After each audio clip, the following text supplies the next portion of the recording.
I got a John Deere STX38 here. This thing got a 12.5 horse Kohler. I don't have to ask them if they know about the cover there. But anyway, it doesn't want to start. And when I got it down here, I hit the key and it almost sounded like a dead battery. But they told me they installed a new battery, installed a new key switch, and still nothing. Now, one other thing that kind of concerned me was they said sometimes when they'd be mowing, the mower deck would just shut off. So we're not kind of looking at that too.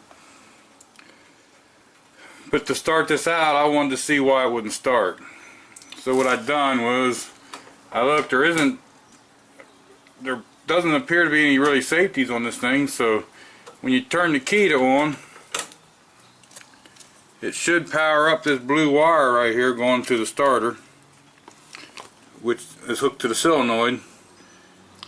It energizes the solenoid, throws the starter up into the flywheel and spins it.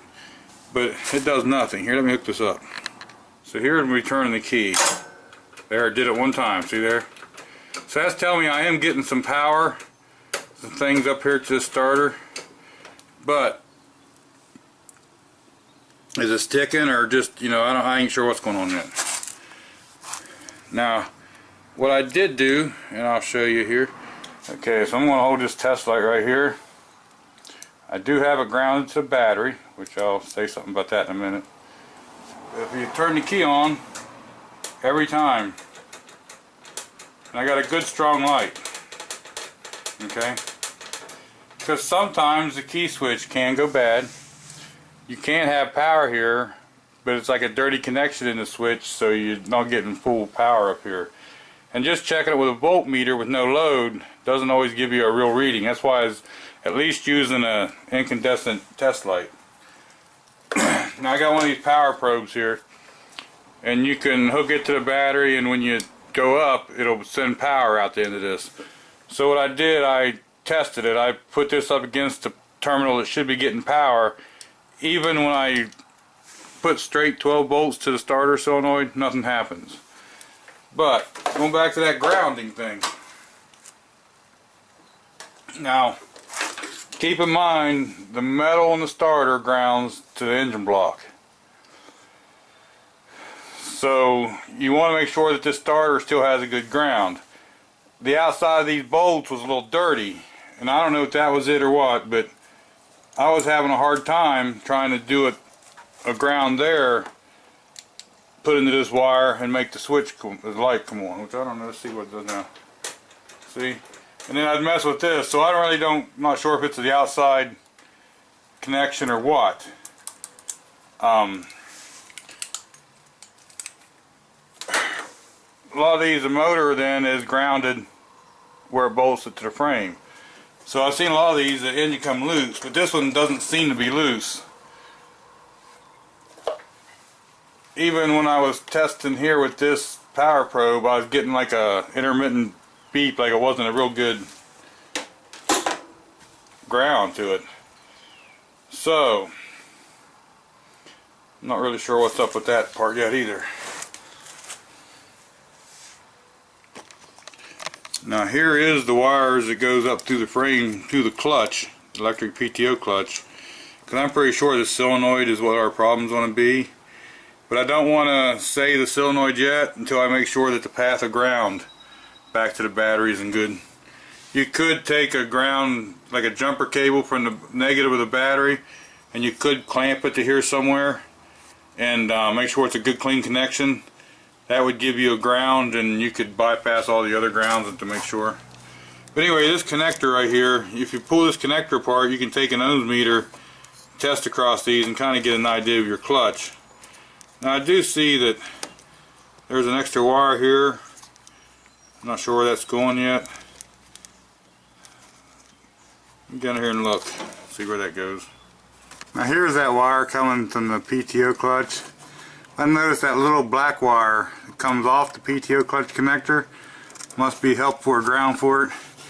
I noticed right here, watch this. Here, let me try to do it with the other hand so you can see.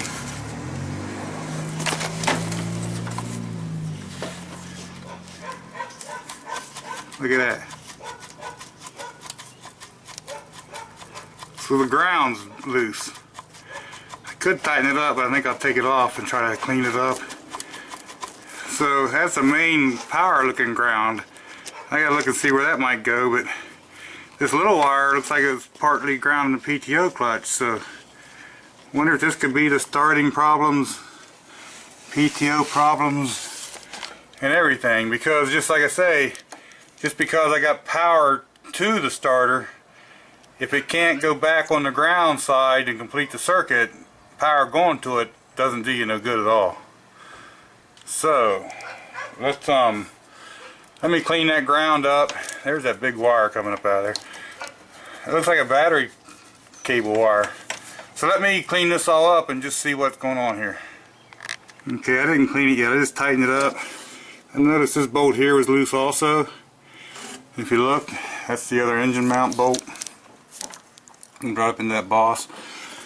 So we're going to check the other side. Even though it didn't wiggle, that was at least 2 bolts of the engine mounting that was loose, and that needs that ground path. That's how it gets grounded. Without no ground, power is no good. Got to have a complete circuit.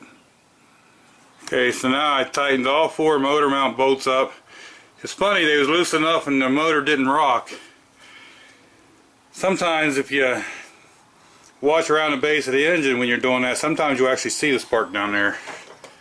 But this one, now watch.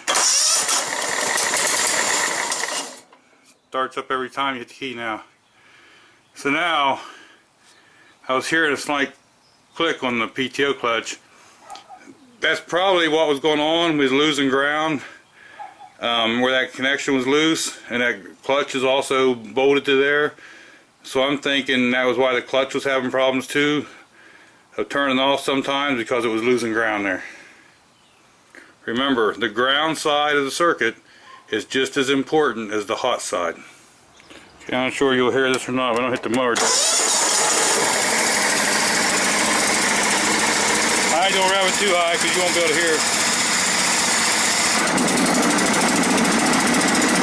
So I'm going to mow with this for a few minutes, and if everything works out fine, I'll take it back to the customer.